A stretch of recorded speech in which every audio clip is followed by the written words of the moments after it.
கர்த்தருடைய பரிசுத்த நாமத்திற்கு ஸ்தோத்திரம். இன்னைக்கு அவனுடைய பெரிதான கிருபையினால பிலிப்பியர் 1வது அதிகாரம் 1 வசனத்தை தியானிக்க இருக்கிறோம். பிலிப்பியர் 1:1 ஜெபத்தோடு இந்த செய்திக்குள்ளே கடன் சொல்லும். பிதாவே ஆராதிக்கின்றோம், இயேசுவே ஆர்ப்பரிக்கின்றோம், ஆவியானவரே அன்பு செய்கின்றோம், ஆவியானவரே ஹமில் அன்பு செய்கின்றோம், ஆராதிக்கின்றோம், ஆர்ப்பரிக்கின்றோம், அன்பு செய்கின்றோம், ஆமை ஆராதிக்கின்றோம், ஆர்ப்பரிக்கின்றோம், அன்பு செய்கின்றோம். மகனாக தெரிந்து கொண்டீர், மறுபடி பிறக்க வைத்தீர், மகனாக தெரிந்து கொண்டீர், மறுபடி பிறக்க வைத்தீர். ராஜாக்களும் நாங்களே, அசரியரும் நாங்களே, ராஜாக்களும் நாங்களே, ஆயா அசரியரும் நாங்களே. ஒபா ஒபாரா ரிபா ரிபாரா ரிபாரா ரிகா சபாரா ஒபாரா ஒபா ஒபாரா உப்பாரா ரிபாரி பாரா உக நகரா ஒபாரா ஒபாரா பாரா. பரிசுத்தரே பரலோக ராஜாவே, பரிசுத்தரே பரலோக ராஜாவே, எப்போதும் இருப்பவரே இன்மேலும் வருபவரே, எப்போதும் இருப்பவரே ஐயா இன்மேலும் வருபவரே. இகிரா எபா எபரா இபரா ரகஷபரா அபரா உபிரபரா உப்பாரா உபிரபரா உகநகரா உபபரகரரா. சகலமாம் படைத்தவரே சார்வா வல்லவரே, சகலமாம் படைத்தவரே சார்வா வல்லவரே, மகிமைக்கு பாத்திரரே மங்காத பிரகாசமே, மகிமைக்கு பாத்திரரே மங்காத பிரகாசமே. அகரகரா அபரிகரா அகரிகரபரா அபரா அபரபரா அபரா ரிபரபரா ரிப ரிப ரிப ரிபரா ரிகசக ரிகரகரா. தோத்திரமாம் கனமாம் வாலமயா பலனாம், தோத்திரமாம் கனமாம் வாலமயா பலனாம், மாட்சிமயம் துதியும் எப்போதும் உண்டாகட்டும், மாட்சிமயம் துதியும் ஐயா எப்போதும் உண்டாகட்டும். ஆராதிக்கின்றோம், ஆர்ப்பரிக்கின்றோம், அன்பு செய்கின்றோம், உம்மை ஆராதிக்கின்றோம், ஆர்ப்பரிக்கின்றோம், அன்பு செய்கின்றோம். இயேசுவே நாமத்தினாலே ஜெபங்கள் பிதாவே, ஆமென். கர்த்தருடைய பரிசுத்த நாமத்திற்கு ஸ்தோத்திரம். நாகரத்னம் அம்மாள் பிரைஸ்லார், டாக்டர் மாரிக்கனி பிரைஸ்லார். இன்னைக்கு ஆண்டவருடைய கிருபையினால பிலிப்பியர் 1ஆம் அதிகாரம் 1வது வசனத்தை தியானிக்க இருக்கும். இயேசு கிறிஸ்துவின் ஊழியக்காரனாகிய பவுலும் தீமோத்தேயும், இதுதான் நம்ம இன்னைக்கு தியானிக்க இருக்கோம். இயேசு கிறிஸ்துடைய ஊழியக்காரனாகிய பவுலும் தீமோத்தேயும் பிலிப்பு பட்டணத்திலே கிறிஸ்து இயேசுக்குள்ளான பரிசுத்தவான்கள் அனைவருக்கும் கண்காணிக்கும் உதவிக்காரன் எழுதுறதாகும். ஸோ இன்னைக்கு நம்ம தியானிக்கப்பட்டு ஒரு சென்டென்ஸை மட்டும் தான் தியானிக்க இருக்கும். ஊழியக்காரன், ஊழியக்காரன்கிறது தமிழ்ல இருக்கு. நான் ஒரு முழு நேர ஊழியக்காரன் அப்படின்ட்டு வருவாங்க. ஆனா யாராவது நான் முழு நேர பாண்ட் செர்வன்ட் அப்படின்னு சொல்ல மாட்டாங்க. பாண்ட் செர்வன்ட் இங்கிலீஷ்ல போட்டு, அதனுடைய அர்த்தம் என்ன அப்படின்னு கேட்டீங்கன்னா, ஒரு அடிமை. அடிமை. நான் இயேசுடைய அடிமைன்னு ஒரே ஒருத்தர் தானே சொன்னார். இயேசுவின் அடிமை AVM ராஜன் சொல்லி ஒரு காலத்துல பாப்புலரா இருந்த சினிமா ஹீரோ மரண பள்ளத்தாக்கு வழியா போறாரு. பிரதர் DJ சினருடைய சத்தம் ரேடியோல கேட்டுச்சு. அந்த காலத்துல டிவி கிடையாது. அப்ப அவர் ரட்சிக்கப்பட்டாரு. அவரு இயேசுவின் அடிமை அப்படின்னு தன் பேர் வச்சார். இது அடிமை. அப்ப பவுலுக்கு எத்தனையோ அதிகாரங்கள் இருக்கிறது. பவுல் தன்னுடைய வாழ்க்கையை எப்படி காட்டுகிறார் அப்படின்னு கேட்டீங்கன்னா, இதே பிலிப்பியர்ல அவர் தன்னை எப்படியெல்லாம் காமிச்சார் அப்படின்னு கேட்டீங்கன்னா, 3வது அதிகாரம் 5வது வசனம், 8ஆம் நாளிலே விருத்தசம் இஸ்ரவேல் வம்சத்தான். இந்த இஸ்ரவேல் வம்சத்தான்னாலே அது பெரிய கெத்து. நம்ம இதுல சில ஜாதிகள் இருப்பாங்க, உயர் ஜாதின்னு சொல்லுவாங்க. அவங்க லுக்கு வேற மாதிரி இருக்கும், நட வேற மாதிரி இருக்கும். இது அவங்களோட சுப்பீரியர். ஆனா வாயை திறக்க மாட்டேங்கிறார். அடிமை தான் சொல்றார். பென்யமீன் கோத்திரத்தான். இந்த பென்யமீன் கோத்திரத்தான் ஏன் இதை அவர் தன்னை ஸ்பெசிபிக்கா சொல்றார் அப்படின்னு கேட்டீங்கன்னா, அன்று வாழ்ந்த காலத்துல அந்த யூதர்கள் கலக்கப்பட்டுட்டார்கள். புறஜாதியர்களோட திருமணம் நடந்து அந்த பியூரிட்டி போயிடுச்சு. அதனால அவங்க சமாரியர் அப்படின்னு அழைக்கப்பட்டார்கள். ஆனா இவர் சொல்றாரு, நான் சமாரியன் கிடையாதா, நான் 100% பியூர் யூதன் அப்படின்னு சொல்றார். அதனாலதான் இஸ்ரவேல் வம்சத்தான் பெரிய எபிரேயர் பிறந்த எபிரேயன். எபிரேயன் பிறந்த எபிரேயன் அப்படின்னா என்ன அர்த்தம் அப்படின்னு கேட்டீங்கன்னா, இஸ்ரவேல்ல அவங்களை எபிரேயர் அப்படின்னு கூப்பிடுறாங்க. காரணம் அவங்க பேசுற மொழி எபிரேய மொழி. அந்த எபிரேய மொழி இதுல இருந்து வருகிறது.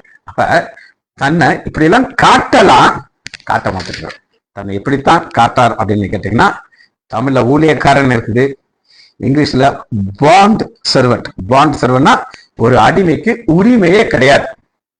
யாருக்கு மாத்திரம் உரிமை இருக்கு? எஜமானுக்கு மாத்திரம் சொல்றாரு. எஜமானன் என் ஆண்டவராகிய இயேசு கிறிஸ்துவுக்கு நான் ஒரு அடிமை. அவர் எதை சொல்ல சொல்றாரோ அதை மாத்திரம் நான் செய்வேன். வேற எதுவுமே எனக்கு தெரியாது, செய்ய தெரியாது. இந்த தன்னுடைய பெருமையெல்லாம் சொல்லி சொல்லி ஒரு பெரிய லிஸ்ட் போட்டிருக்கார். 3வது அதிகாரம் 7வது வசனம், ஆகிலும் எனக்கு லாபமாக இருந்தவைகள் அவைகள் கிறிஸ்துவுக்காக நஷ்டம் என்று எண்ணி. லாபங்கிறது நஷ்டமா மாறுகிறது. என்ன அர்த்தம் அப்படின்னு கேட்டீங்கன்னா, இது ஒரு பிசினஸ் டெர்மினாலஜி. எது பிசினஸ் டெர்மினாலஜி? லாபம் நஷ்டம். நாங்க ஓபி நடத்துறோம், பெருதான எங்களுக்கு லாபத்தை போயிடுச்சு அப்படி சொல்றது எனக்கு நஷ்டத்தை போயிருச்சா? நான் நம்புறேன். இது லாபத்துல ஆகர் எங்களுக்கு கொண்டு போய் இருக்கிறார். அது ஆகர் கொடுத்த கிருபை. ஆனா இது ஒரு பிசினஸ் டேர்ம் யூஸ் பண்றாரு, நஷ்டம். அப்ப இவ்வளவு நாள் எதெல்லாம் எனக்கு லாபம் நினைச்சிருந்தாரோ, நான் என்கிறது லாபம், இஸ்ரவேல் லாபம், பக்தி பாரியாக்கி மிகுந்தவன் லாபம். என்ன லாபம்?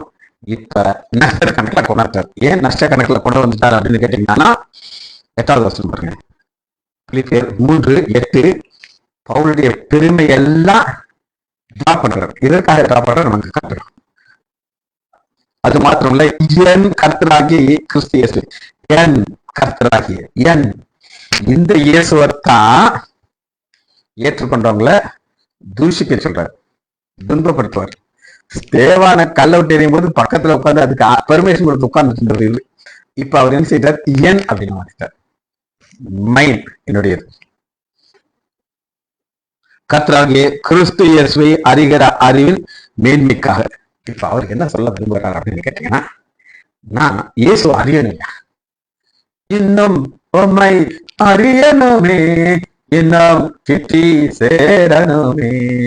பிரசனாம் பிரசனாம் தேவ பிரசனாம், ஆகா பிரசனாம் பிரசனாம் தேவ பிரசனாம். இன்னும் உண்மை இங்க இருந்து ஃபாதர் எடுத்திருக்கார், இன்னும் உண்மை அறியணுங்க. இன்னைக்கு ஆர் ஸ்டான்லி அவருடைய காஸ்ட்ல என்ன சொல்லியிருக்காரு அப்படின்னு கேட்டீங்கன்னா, நேற்று உங்களுக்கு என்ன ஒரு நாலேஜ் இருக்கோ இன்னைக்கு இன்னொரு நாலேஜ் கூட இருக்கும். உதாரணத்துக்கு நான் ஒரு செய்தி கொடுத்தேன், எத்தனையோ செய்திகள் நான் கொடுத்தேன்.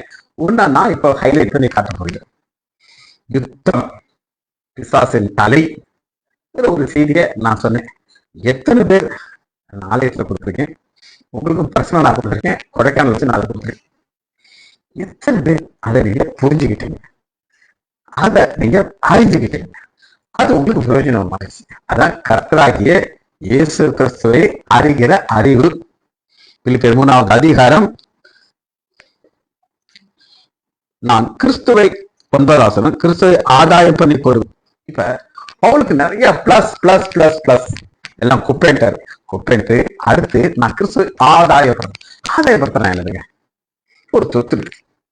அந்த சொத்தை வாங்குறதுக்கு என்னெல்லாம் செய்வாங்க நான் உங்களுக்கு சொல்லுவேன்.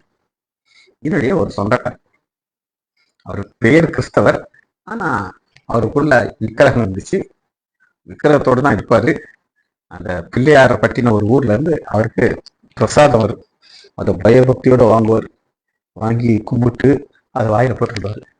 எங்களுக்கெல்லாம் பயங்கர கஷ்டமா இருக்கு. ரொம்ப நெருங்கிய சொந்தக்காரர்.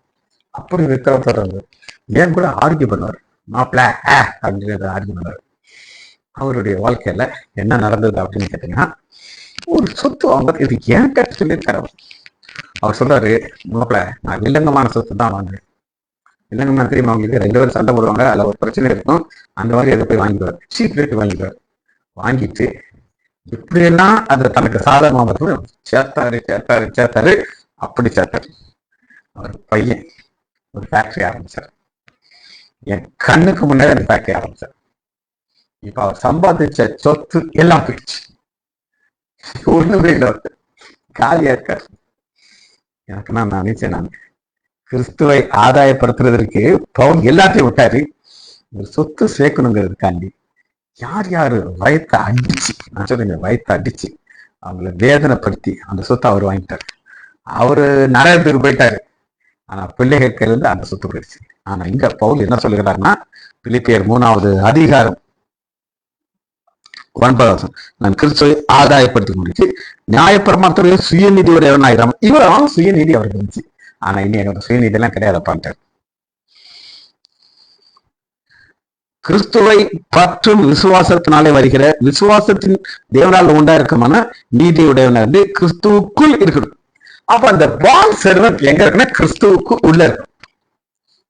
நான் யாரையாவது சந்திச்சா கேட்பேன், பிரதர் நீங்க கிறிஸ்துவுக்கு உள்ள இருக்கீங்களா அப்படின்னு கேட்டேன். கொடைக்கானல்ல எங்களுக்கு ஒரு வீடு இருக்கு, நீங்க பாத்துருக்கீங்க. அந்த வீட்டுக்கு அடுத்து சகாயம் அப்படின்னு ஒரு பிரதர். என்ன சொல்றது, நம்ம கதிரேசன் பிரதர்லாம் வந்த நேரத்துல அதுக்கு முன்னாடி ரட்சிக்கப்பட்டு போயிருக்கு. நான் சொல்றேன், நான் என் மனைவி அங்க போவோம். பழைய வீடு சின்னதா இருக்கும், ஒரு இந்த சைஸ் தான் இருக்கும். ஆனா அது ரொம்ப சந்தோஷமா நாங்க இருப்போம். அது முன்னாடி உட்காந்து ஒரு அழகு வியூ இருக்கும். அங்க உட்காந்து டீ குடிச்சிட்டு இருப்போம். காலையில நானும் என் மனைவியும் ஆண்டவரை ஆராதிச்சு முடிச்சுட்டு கொஞ்ச நேரத்துல சகாயத்துடைய மனைவி இருந்தார். சகாயம் யார் அப்படின்னு கேட்டீங்கன்னா, ஒரு வக்கீல் குமாஸ்தா. அவர் மனைவி நல்ல கத்தோலிக்க சகோதரியா இருந்து ரட்சிக்கப்பட்டு ஆண்டவர் ஏத்துக்கிட்ட அம்மா. அப்படி ஒரு வைராட்சியம் இருக்கும். அந்த அம்மா எங்கிட்ட மனைவிட்ட கேட்கறாங்க, நீங்க காலையில நீங்க ஆண்டவர் ஆராதிச்ச கேட்டேன், நிறைய பேர் சத்தம் கேட்டுச்சிங்க, எத்தனை பேர் வந்தாங்க? காலையில யாருக்கு வரும்? நான் இருந்தேன். பல சத்தம் எனக்கு கேட்டுச்சுங்க. நான் கவனமா நீங்க ஆராதிக்கிறத கேட்டேன், அநேக சத்தம் கேட்டுச்சு. நான் சொன்னேன், ஒருவேளை தேவதூதர்களா இருக்கலாமா, அது எங்களுக்கு கேட்கல, உங்களுக்கு கிடைச்சிருக்கு அந்த சத்தம் அப்படின்னு சொல்லி. வருஷங்கள் போயிடுச்சு. நான் போறதை நிப்பாட்டியாச்சு. திரும்ப ஒரு 2 வருஷத்துக்கு முன்னாடி அது என்னுடைய கைக்கு அந்த சொத்து கிடைச்சிச்சு. அதை கொஞ்சம் நம்ம டெவலப் பண்ணுவோம் அப்படின்னு வச்சு நான் போறேன். அப்ப அந்த அம்மாவை பார்த்து, அம்மா பிரைஸ் எல்லாம்னு சொன்னேன். நான் அந்த அம்மாட்ட கேள்வி கேட்டேன், அம்மா நீங்க கிறிஸ்துவுக்குள் இருக்கீங்களான்ட்டு. அது என்ன சொல்லுது, டாக்டர் அங்க பாருங்க, ஆலயத்தை பாருங்க. எங்க ஆலயம்? எனக்கு தூக்கி வாங்கி போயிடுச்சு. அந்த மாட்டம் நான் என்ன கேட்கறேன், நீங்க கிறிஸ்துவுக்கு உள்ள இருக்கீங்களா இல்ல திரும்ப மறுபடியும் கத்தோலிக்க சகோதரியா போயிட்டீங்க? இல்ல அது நடக்கும். இங்க செபஸ்டின் ஒரு ஆளு பாண்டிய நகர்ல கொஞ்ச நாளைக்கு ஆண்டவருக்குள்ள இருந்து ஒரு சபையில ஆரம்பிச்சாரு. எல்லாத்தையும் விட்டுட்டு திரும்ப மாலா இருக்கிட்டார். செபஸ்டினை பத்தி உங்களுக்கு எத்தனை பேர் தெரியும்? எனக்கு பேர சொல்றேன், நான் பயப்பட மாட்டேன். டாக்டர் தான் நான் சொல்றேன். ஆனா அம்மா சொல்லுது, டாக்டர் கிறிஸ்துவுக்குள்ள இல்ல ஆலயம் வச்சிருக்கோம் அப்படின்னு சொல்லிச்சு. அப்ப இதுதான் ஃபர்ஸ்ட் அந்த ஊழியக்காரன் தமிழ்ல அல்லது அடிமைங்கிறவருக்கு ஃபர்ஸ்ட் குவாலிபிகேஷனா கிறிஸ்து இயேசுக்குள்ள இருக்கணும். கிறிஸ்து இயேசுக்குள்ள இருக்கிறத பவுல் ரொம்ப அழகாக தெளிவாக எபேசியர்ல கொடுத்திருக்காரு. அத நீங்க புரிஞ்சுக்கிட்டீங்கன்னா தான் கிறிஸ்து இயேசுக்குள்ள இருக்கிற அடிமைங்கிற ஒரு காரியம் புரியும். வாசிப்போமா, எபேசியர் 1வது அதிகாரம் கிறிஸ்து இயேசுக்குள். ஏன்னா பவுல் அதைத்தான் சொல்றாரு, நான் கிறிஸ்து இயேசுக்குள்ள இருக்கணும்ப்பா, எனக்கு என்ன இருந்தாலும் பிரயோஜனம் கிடையாது. சரி, எபேசியர் 1வது அதிகாரம் 3வது வசனம். அந்த அடிமைன்னு சொல்லி பவுல் தன்னை தாழ்த்துறதற்கு காரணம் நம்பர் 1 ஆசீர்வாதம். நம்முடைய கர்த்தராகிய இயேசு கிறிஸ்துவின் பிதாவாகிய தேவனுக்கு ஸ்தோத்திரம். நம்ம ஆண்டவருக்கு துதி செலுத்தணும். சின்ன காரியம் இருந்தாலும் ஆண்டவர் துதிக்கணும். அதுல மட்டும் நம்ம ஒரு ஸ்டெப் கூட இறங்கக்கூடாது. அவர் கிறிஸ்து இயேசுக்குள், உங்களை கிறிஸ்து இயேசுக்குள்ள கொண்டு வந்துட்டாரா, நான் ஏன் நீங்க இயேசு கிறிஸ்துக்குள்ள இருக்கீங்களா அப்படின்னு கேட்டீங்கன்னா அநேகர் ஜம்ப் அடிச்சு வெளியே போயிடுவாங்க. எத்தனை பேரை பார்த்துருக்கேன். கொஞ்ச நாளைக்கு ஆண்டவர்ல இருப்பாங்க, ஒரு நாள் ஆண்டவர் விட்டு போயிருங்க. யாருன்னு என்கிட்ட கேட்காதீங்க. வர்றாங்க போறாங்க. வாய்ஸ் கிளியரா இல்லையா? அப்படியா? நான் வாய்ஸ் நல்லா கூட்டி வச்சிருக்கேன். சரி, சொன்னதுக்கு நல்லது. நான் கொஞ்சம் வாலிபம் கூட்டுறது.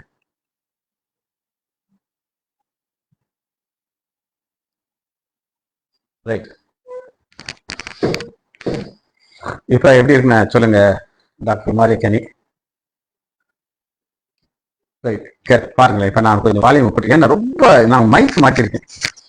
அது வாய்ஸ் கூடுதுன்னு நினைச்சு நான் அதை குறைச்சி வச்சிருக்கேன். என்னென்ன பாருங்களேன், ஏன்னா மைக் ஒர்க் பண்ணுது. ஃபைன்.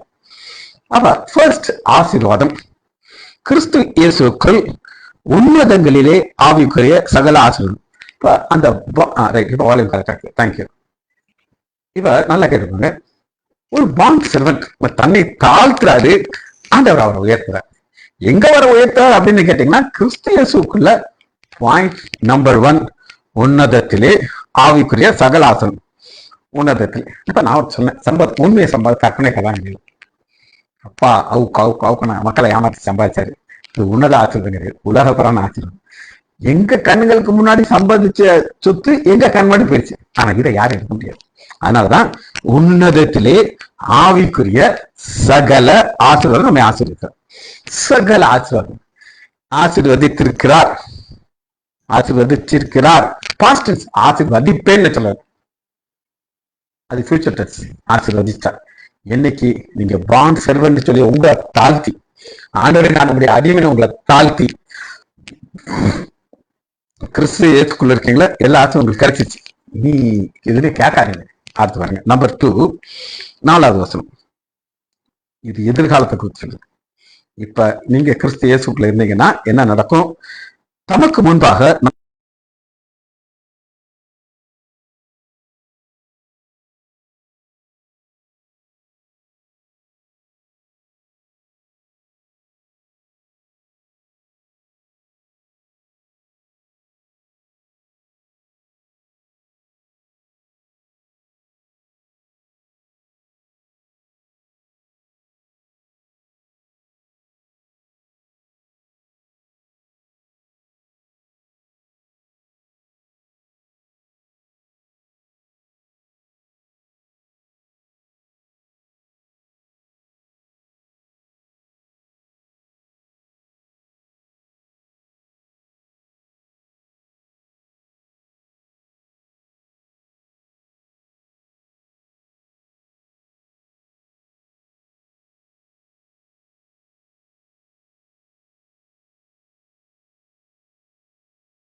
இப்போ கேட்குறத பாருங்க, நான் சுவிட்ச் இது ஆஃப் ஆயிடுச்சு, ஆன் பண்ணியிருக்கிறேன்.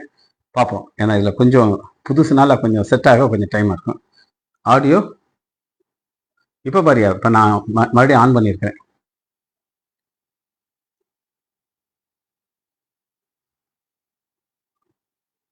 சரி, ஓகே போட்டாரு. ஆரோக்கியராஜ் ஓகே போட்டாரு. வேற ராஜேஷ், உங்களுக்கு எப்படி இருக்குன்னு சொல்லுங்க. டீச்சர் உனக்கு எப்படி இருக்குன்னு சொல்லுமா. தானியல் ராஜேஷ் ஓகேன்ட்டாரு. டீச்சர் உனக்கு கேட்குதாமா, பார்த்து நீ சொல்லு. ஏன்னா வால்யூம் ரெக்கார்ட் இல்லைன்னா வேஸ்ட் நான் சொல்லி. கிருபையின் மகிமைக்கு புகழ்ச்சியாக. மைக் கேட்குதா இல்லையா? மைக்கனை போட்டால் என்னவா எனக்கு தெரியும். சவுண்டு கேட்குதா இல்லையா மட்டும் சொல்லி எனக்கு. கிருபையின் மகிமைங்கிறது என்னன்னு நான் உங்களுக்கு சொல்ல போயிடுறேன். கிருபையின் மகிமை அப்படின்னு கேட்டீங்கன்னா, இன்னைக்கு ஆண்டவர் எல்லாருக்கும் கிருபையை கொடுக்குறார். ஆமாவா இல்லையா? ஆமா, எல்லாருக்கும் கிருபை கொடுக்குறார். ஒவ்வொருத்தரும் கிருபை கொடுக்குறாரு. ஆனா வெரி குட், தேங்க்யூ. ஒரு சிலர் அந்த கிருபையை ஆண்டவருக்கு மகிமையை கொடுப்பாங்க. புரியுது? கிருபைக்கு மகிமை கொடுக்குறாரு. எனக்கு ஒரு பிரச்சனை வந்துச்சு, எனக்கு ஏதாவது ஒரு ப்ராப்ளம் வருது, அதுக்காக நான் என்ன செய்வேன், ஆண்டவருக்கு ஜெபம் பண்ணுவேன். அந்த வருஷத்துல ஒரு புது ஆசீர்வாதத்தை தரத்து கொடுத்தார். எனக்கெல்லாம் அப்படி ஒரு சந்தோஷம் இருக்கும். ஆண்டவரே, நீர் கொடுத்த கிருபைக்காக நன்றி. கொடைக்கானல் வீட்டுக்கு போகும்போது நான் ஜெபம் பண்ணிக்கிட்டே தான் போவேன். ஆண்டவரே, இந்த கிருபைக்கு எனக்கு தகுதியே கிடையாது. இதுதான் கிருபையின் மகிமை. அப்ப நம்ம எப்பெல்லாம் ஆண்டவருக்கு மகிமை செலுத்தி கொண்டே இருக்கிறோமோ, பிரியமானவருக்குள்ள நம்ம வந்துடும். எபேசியர் 1வது அதிகாரம் 6வது வசனம். அப்ப இப்ப நம்ம என்ன தியானிக்கிறோம் நான் உங்களுக்கு திரும்ப சொல்லிடுறேன். ஏன்னா வால்யூம் கட்டானால ஒரு சிலருக்கு புரிஞ்சிருக்காரு. இப்ப பவுல் என்ன சொல்லுகிறாருன்னா, தமிழ்ல ஊழியக்காரன்னு சொல்றாரு. பிலிப்பியர் 1வது அதிகாரம் 1 வசனத்துல. ஆனா இங்கிலீஷ் பைபிள் என்ன போட்டுருக்காங்கன்னா, பாண்ட் சர்வெண்ட். அந்த பாண்ட் சர்வெண்ட்ங்கிறதுக்கு கிரேக்க வார்த்தை தேவையான எழுதிக்கோங்க. டபுளோஸ், DOULOS, டபுளோஸ். இதுதான் பாண்ட் சர்வெண்ட்டுக்கு அர்த்தம். இந்த பாண்ட் சர்வெண்ட்ங்கிறது என்ன அப்படின்னு நீங்க கேட்டீங்கன்னா, எனக்கு மேல ஒருத்தர் இருக்கார், அவருக்கு நான் அடிமை, அவர் என்ன சொல்றாரோ நான் அதை செய்வேன். இதுதான் அந்த பாண்ட் சர்வெண்ட் அல்லது டபுளோஸ் உடைய ஒரு அர்த்தம். இப்ப எனக்கு மேல ஒருத்தர் இருக்கார், அவர் இயேசு கிறிஸ்து, அவர் பிதா. இந்த பிதா என்னை என்ன செஞ்சுட்டார் அப்படின்னு நீங்க கேட்டீங்கன்னா, நான் இயேசுக்கு விரோதமாக வாழ்ந்துட்டு இருந்தேன், என்னைய பிடிச்சி இயேசு கிறிஸ்துல வச்சுட்டார். இப்ப நான் உள்ள இருக்கிறேன். உள்ள இருக்கிறதுனால கிடைக்கிற ஆசீர்வாதத்தை நம்ம பார்த்துட்டு இருக்கோம். இது யாருக்கு மட்டும்னா, நமக்கு ஒரு எஜமான் இருக்கணும். அந்த எஜமானுக்கு நம்ம கீழே இருக்கணும். எஜமான் சொல்றத நம்ம செய்யணும். இதுதான் மேட்டர். சத்தம் கிளியரா இருக்குன்னு கேட்டு 7வது வசனத்துல, அப்படி நீங்க எஜமான் சொல்லி எஜமான் மூலமாக உள்ள வந்துட்டா என்ன ஆசீர்வாதம் அப்படின்னு கேட்டீங்கன்னா, அவருடைய கிருபையின் ஐஸ்வரியத்தின்படி இவருடைய ரத்தத்தினாலே பாவ மன்னிப்பு மீட்பு இவருக்குள் நமக்கு உண்டாயிருக்கு. இது 2 காரியத்தை பார்க்கிறோம். இவருக்குள் என்ன, பாவ மன்னிப்பு ஆகிய மீட்பு.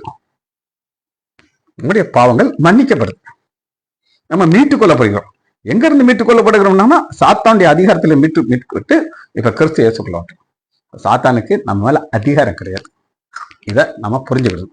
இது கிறிஸ்து இயேசுக்குள்ள கிடைக்கிற ஆசீர்வாதம். இத எங்கெல்லாம் இதே டபுளோஸ் சர்வன்ஸ் இருக்குன்னா நோட் பண்ணிக்கலாம்.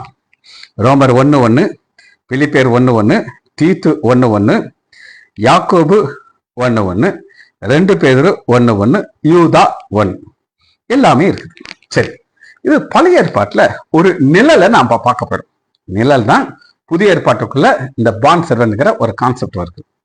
எடுத்துக்கொள்ளுமா, யாத்ராகமம் 21வது அதிகாரத்துக்குள்ள வரும். யாத்ராகமம் 21வது அதிகாரம். சரி, 4வது வசனத்துல முதல்ல உங்களுக்கு மேட்டரை சொல்லிடுறேன், அப்புறம் நம்ம வசனத்துக்கு. ஒரு எஜமான் இருக்கார். அவர் ஒரு அடிமையை விலைக்கு வாங்கிட்டார். விலைக்கு வாங்கி வாலிபன், கல்யாணம் கட்டாத அவன் நல்லா வேலை செய்யறான். அவர் சொல்றாரு, தனியா இருக்கானே, இவனுக்கு ஒரு பெண்ணை கல்யாணம் கட்டி கொடுப்போம் அப்படின்ட்டு கொஞ்ச நாள் நல்லா வேலை செஞ்சதுக்கு அப்புறம், சில வருஷங்கள் நல்லா வேலை செஞ்சதுக்கு அப்புறம் ஒரு பெண்ணை விலைக்கு வாங்குறாரு. அதையும் விலைக்கு தான் வாங்குறாரு, சொந்தக்கார பொண்ணு கிடையாது, இவன் அடிமை. அந்த பெண்ணை கல்யாணம் கட்டி கொடுக்குறாரு. இவங்களுக்கு பிள்ளை பிறக்குது. பிள்ளை பார்த்து ரொம்ப சந்தோஷமா இருக்காங்க. எப்பவுமே எஜமான் பின்னாடியே இருப்பாரு. எஜமானுக்கு எனக்கு ரொம்ப பிடிக்கும். இவன் உயிரை கொடுப்பான் எஜமானுக்கு. அப்படி ஒரு யார் மேல பற்று எஜமான் மேல. இப்ப அவர் அடிமையாகி 7 வருஷம் முடியுது. 7 வருஷம் முடிஞ்ச உடனே சொல்றாரு, எப்பா ஓ அடிமைங்கிற வேலை முடிஞ்சிச்சு, நீ போகலாம் அப்படின்னு சொல்றாரு. நான்லாம் போக மாட்டேங்க, நீங்க தான் ஏன் எஜமான், நான்லாம் விட்டு போக மாட்டேன். அவர் சொல்லுவாரு, இங்க வரு, எல்லாரும் என்ன சொல்லுவாங்க தெரியுமா, இவனுக்கு விடுதலை கொடுக்காம வச்சுட்டு இருக்காயா, இது தப்பு, ஏன் மேல கெட்ட பேர் வரும் அப்படின்னு சொல்றாங்க. அப்படியா, அதுக்கு ஒரு ப்ரொசீஜர் அன்னைக்கு வச்சிருந்தாங்க. அது என்னன்னா, இன்னைக்கு இந்த மக்கள் கம்மல் போடுறாங்க பாத்தீங்களா, இது என்ன அப்படின்னு கேட்டீங்கன்னா, எல்லா மூப்பரெல்லாம் வர வைக்கணும். எல்லாத்தையும் வர வச்சுட்டு இந்த வேலைக்காரன் சொல்லணும், இந்த எஜமான் தான் ஏன் எஜமான், எனக்கு என் பீரியட் முடிஞ்சிச்சு நீ அனுப்ப பார்க்குறாரு, ஆனால் நான் விட்டுட்டு போறாப்புல இல்லை, ஆனால் சொல்றாரு நீங்க தான் இதுக்கு எனக்கு ஒரு அப்ப ஒரு கதவு கிட்ட கொண்டு போயிடுவாங்க. ஒரு ஊசியை வச்சு காதில் ஒரு ஓட்டை போட்டுருவாங்க. ஓட்டை போட்டுட்டு அந்த ஓட்டை இருந்துச்சுன்னா இவன் யாருக்கு சொந்தம், போக மனதில்லாம எஜமான் கூட இருக்காரு, அந்த ஓட்டைக்கு அது அடையாளம். அது அன்னைக்கு அவங்க ஒரு ப்ரொசீஜரை வச்சுட்டாங்க. இது நம்முடைய ஆண்டவராகிய இயேசு கிறிஸ்து, இது அப்படியே இதுக்கு அவர் மேல வருது. எப்படி நம்ம பார்ப்போம். யாத்திராகமம் 21வது அதிகாரம் 4வது வசனம். அவன் எஜமான் அவனுக்கு ஒரு பெண்ணை விவாகம் செய்து கொடுத்து, அவன் அவளுக்கு ஆண் பிள்ளையாவது பெண் பிள்ளையாவது பிறந்துருச்சு. அந்த பெண்ணும் அவள் பிள்ளைகளும் அந்த எஜமானை சேர கிடவுது. அவன் மாத்திரம் ஒன்றி போவன். அவளுக்கு 5 வருஷம் தான் இருக்கு, அவளுக்கு 2 வருஷம் இருக்கு, அதனால அவன் மனைவியும் பிள்ளையும் விட்டுட்டு போயிருங்கிறாரு. அந்த வேலைக்காரன் என் எஜமானையும் என் பெஞ்சாதியையும், இந்த பெஞ்சாதியான மனவாட்டி நம்மள சொல்றாரு, இங்க இது வந்து பெஞ்சாதி நம்ம தான் மனவாட்டி, என் பிள்ளைகளையும் நேசிக்கிறேன். பிள்ளை அப்பா பிதாவே, நான் விடுதலை பெற்று போக மனதில் என்று மனப்பூர்வம் சொன்னால் அவன் எஜமான் அவனை நியாயாதிபதி ஜட்ஜிட்ட கொண்டு போய் அழைத்து கொண்டு போய் அவனை கதவின் அருகே அல்லது கதவு நிலைக்கரையை கொண்டு போய் அங்கே எஜமான் அவன் காதை கம்பியினாலே குத்தக்கிறவன், பின் அவன் என்றென்றைக்கு அவனை சேவிக்கிறோம். இதுதான் ப்ரொசீஜர். இந்த ப்ரொசீஜரை எப்படி இது வருதுன்னா, சங்கீதத்துக்குள்ள வரும்போது ஒரு சின்ன மாறுதல் இருக்கு. வாசிப்போம். சங்கீதத்தில் என்ன சொல்றாங்க பார்ப்போம். சங்கீதம் அடிமைங்கிற கான்செப்ட்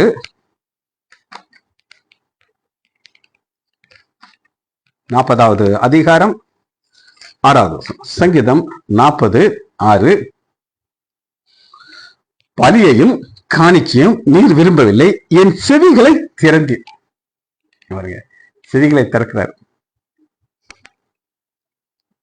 சர்வாங்க தகன பலியும் பாவனவர்களும் நீர் கேட்கவில்லை. அப்பொழுது இதோ நான் வருகிறேன், புஸ்தக சூழலில் என்னை பற்றி எழுதியிருக்கிறது.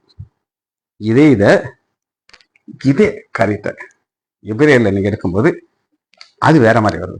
எபிரேயர்ல என்ன வருது அப்படின்னு கேட்டீங்கன்னா, நான் உங்களுக்கு யாத்திராகமத்தை காமிச்சேன், சங்கீதத்தை காமிச்சேன், அதுக்கு முன்னாடி ஏசாயா பார்த்துட்டு எபிரேயர் போறோம். ஏசாயா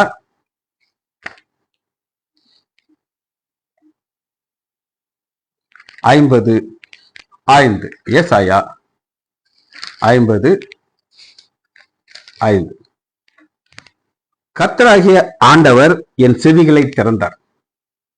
எதற்காக அவர் திறந்தார் அப்படின்னு கேட்டீங்கன்னா, அவர் இந்த பூமிக்கு ஒரு மனிதனா போகணும், அவமானப்படணும், வெட்கப்படணும். கர்த்தராகிய ஆண்டவர் என் செவியை திறந்தார், நான் எதிர்க்கவும் இல்லை பின்வாங்கவும் இல்லை.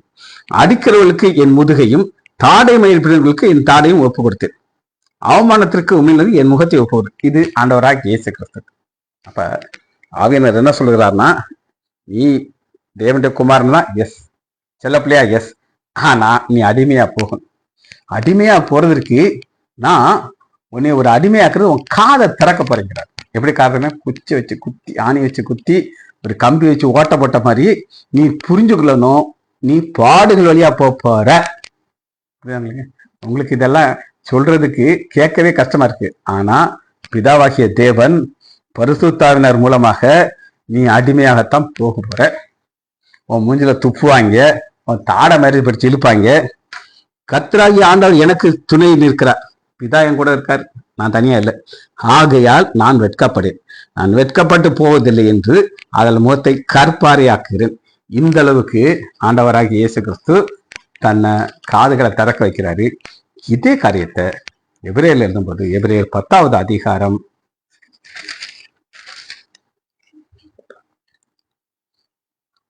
5வது வசனம். ஆகையால் அவர் உலகத்திலே பிரவேசிக்கும் போது பலியம் காணிக்க விரும்பலை. சங்கீதம் 40:6 ஒரு சின்ன மாறுதல் இருப்பாருங்க. பாருங்களே, ஒரு சரீரத்தை எனக்கு ஆயத்தம் பண்ணிடு. இங்க காது திறக்கிறதுக்கு பதில் சரீரத்தை ஆயத்தம் பண்ணிடுறாரு. காது திறந்து பாடுகள் அனுபவிக்கிறாரு. இப்ப இங்க நம்ம பார்க்கிற ஒரு சரீரம், இந்த சரீரம் தான் பாடுகள் வழியாக போகணும். இந்த சரீரத்துக்கு என்ன நடக்க போகுது அப்படின்னு நீங்க கேட்டீங்கன்னா, 10வது அதிகாரம் 10வது வசனத்துல இயேசு கிறிஸ்து சரீரம் ஒரே தரம் பலியிடப்பட்டதுனாலே அந்த சுத்தத்தின்படி நாம் பரிசுத்தம் ஆக்கப்பட்டிருக்கோம். கேட்டுக்கோங்க, நாம் பரிசுத்தமாக்கப்பட்டிருக்கிறோம். நாம் அடிமை, ஊழியக்காரர், இதுல எந்த மாறுதலும் கிடையாது. அல்ல, இப்ப அடிமையாக நீங்க உங்களை காட்டுனீங்கன்னா அடுத்த ஆசிரத்தை பார்த்து நம்ம அதை முடிக்க போகிறோம். 10வது அதிகாரம் 14 வசனம், ஏனென்றால் பரிசுத்தமாக்குறவர்களை ஒரே பலியினாலே இவர் என்றென்றைக்கும் பூர்ணப்படுத்தி இருக்கிறார். நம்ம இன்னைக்கு பூர்ணமானவர்கள் கிடையாது, ஆனா அதனால பூர்ணமா ஆக்கிட்டார். காரணம், அவர் ஒரு அடிமை ரூபத்தை எடுத்துதான் அந்த பூமிக்கு வந்தார். ஜெபிச்சு முடிப்போமா? மகா இரக்கமும் கிருபையும் உள்ள பிதாவே, துதிக்கிறோம் ஐயா. முதலாவது பிலிப்பியர் 1வது அதிகாரம் 1 வசனத்துடைய ஃபர்ஸ்ட் பார்ட்டை தியானிக்க நீர் பாராட்டின நன்மைக்காக கோடி நன்றி ராஜா. பவுல் தன்னை ஒரு எஜமானுடைய ஊழியக்காரனாக அடிமையாக பார்க்கிறார். எங்களுக்கும் ஒரு எஜமான் இருக்கிறார், அவர் இப்படி செய்ய கிருபை பாராட்டுங்க ஐயா. பிள்ளைகள் ஒவ்வொருவரையும் என் ஆண்டவராகிய இயேசு கிறிஸ்துவின் நாமத்தினாலே ஆசீர்வதிக்கிறேன். இயேசுவின் நாமத்தினாலே ஜெபங்களை பிதாவே, ஆமேன் ஆமேன்.